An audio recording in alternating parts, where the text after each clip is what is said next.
Good evening. तर इथे आता सगळ्यांची ना तयारी चालू आहे उद्याच्या कार्याची. तर नारळ वगैरे फोडून ठेवले जात आहेत आणि मसाला जो आहे ना तो सुद्धा बनवायचा आहे.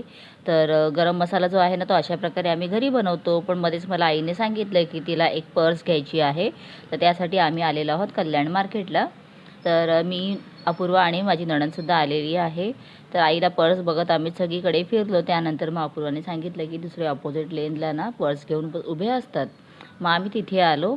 तिथे भरपूर असे पर्स होते. तर आईने त्यातल्या खूप वेगवेगळ्या पर्स पाहिल्या, पण तिला कसं व्यवस्थित असं तिचं औषधाचा डबा वगैरे सगळं बसण्यासारखं घ्यायचं होतं, म्हणून एखादी छान अशी पर्स म्हटलं आपण घेऊया. तर अशा प्रकारे तिने सिलेक्ट केलेलं आहे. पुढे आल्यानंतर ना इथे छान छान कानातले होते, ते फक्त पाहिले.